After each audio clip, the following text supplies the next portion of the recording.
we have seen some teams starting to make moves post-draft now, and the Philadelphia Eagles are a team that has been a headliner throughout this offseason. And earlier this week, they signed New York Giants free agent cornerback James Bradberry. It's a one-year deal worth $10 million. Bradberry moving on after a new regime comes in the Meadowlands, and now he fills a void for the Eagles, who need a lot of secondary help, and it appears they got it in Bradberry. Well, I mean, we'll see. Bradberry wasn't a great cover guy last year. He didn't get cut just for cap reasons. He got cut because he didn't play as well. But I do think it's a great move for Philly. I mean, they get themselves a legitimate starting corner to go along with Darius Slay. It kind of takes the pressure off their secondary. But look, Philadelphia is all about, they played so much zone last year. It's really all about their front. The way Jonathan Gannon plays it, it's that Matt Eberflus defense. They're going to drop the spots. They're going to read the shoulder of the quarterback. They're going to rally the football, and they're going to rely on their front. Their front's got to come through. It's going to be Hassan Reddick's got to really be a good player.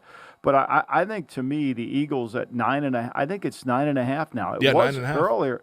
It was earlier. It was at like 8.5. I mean, before these moves have started to collect, I think they were. The Cowboys are still at 10, the leader in the clubhouse based on DraftKings over-under props. I like the Eagles to go over the 9.5. I don't think they have a hard schedule at all. Just look at it. I mean, they play the NFC South, the North, and most of the NFC teams in the East play the North, along with, they get the Commanders, they get the Giants. Look, this Philly team, I think, is a lot of pressure on Hurts. Does he need to play better? He needs to play better throwing the football. Running the football, that's not an issue for him. Mm-hmm. But it's going to be interesting to see what they do defensively. Last year when they played against really good quarterbacks, they struggled. They had 5 games against quarterbacks, 6 when you count the playoff game with Brady, where they just really, they couldn't stop Justin Herbert. They couldn't stop, they couldn't stop Patrick Mahomes. They couldn't stop Brady either time. They couldn't stop Derek Carr.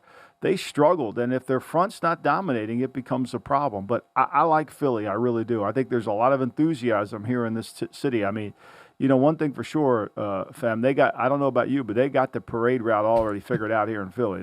They've got it already done.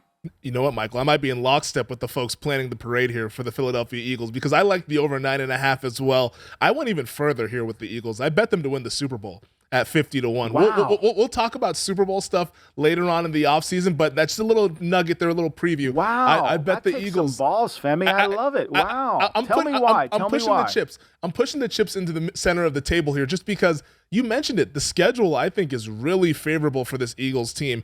I think they have a chance to be the number 1 seed in the NFC when you look at things because Tampa's got a tough schedule. The Rams have a tough schedule. Green Bay, their schedule is manageable, but, we don't know how things are going to go with Devontae Adams now here in Las Vegas. But the Eagles, they remind me almost like the Tennessee Titans of last year to where a favorable schedule, things might break their way to where, yeah, they're probably not seen as the best team if you were to go head up, but I think they're the team that could be in the most favorable position when we get to January as they sit as a number 1 seed. So at 50-1, I was like, let me take a flyer because I think this team can definitely win the NFC East. It pains me to say that as a Dallas Cowboys fan about the Philadelphia Eagles, but hey, we root for the pockets as well, as we like to do here with our folks at VSiN. But this Eagles team, they're really loaded. The offensive line is really good. The defensive line is really good. I like what they do out wide with the pass catchers with Smith, now A.J. Brown there, Goddard, a really good tight end.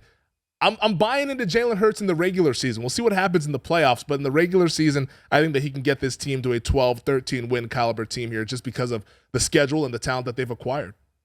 I think they're a hard team to play. I mean, not defensively, they're not a hard team to play. I think they're a really hard team to play offensively from their running game, not from their passing game. I mean, their passing game, look, they were the last team in the league in terms of passing attempts last year. They were 25th in the league in terms of passing yards last year. They were 25th in passing touchdowns last year. But that all being said is this running game in terms of yards per attempt is hard to defend. Mm-hmm. It's really hard to defend. And I think unless you really get used to it, unless you understand it, I mean, they had 5 games where they rushed over 200 yards last year. They had 10 games where they were over 149 yards. I mean, so they can run the ball and they don't turn the ball over. I mean, it's kind of a regular season recipe. I mean, They can do it. Now, whether they can do it come playoff time, I don't know. To me, I think Hurts got to play better. I don't trust Hurts. That being said, to me, if you're playing them on the schedule, you're Detroit or you're Chicago, you better make sure you get ready for them in the OTA days. Like if you've got 12 OTA days, you got to take two of those OTA days and say, okay, we're going to practice against the Eagles defensively, their offense against our defense, because we need to kind of understand how they run the ball, because they do it differently than most teams. Fly, Eagles, fly. It pains me to say it, but fly, Eagles, fly. They're flying here, bro. But they're flying here. I mean, they got it all. There's no doubt. There's an excitement here, and this is a little bit, the expectations have risen here. And Howie Roseman usually gets ripped, but he's getting praised, and the Bradberry signing was like the cherry on top of the sundae. Thanks for watching the GM Shuffle with Michael Lombardi, and for more videos like this, make sure to subscribe to VSiN Live and the GM Shuffle podcast with Michael Lombardi, presented by DraftKings and VSiN, wherever you get your podcasts.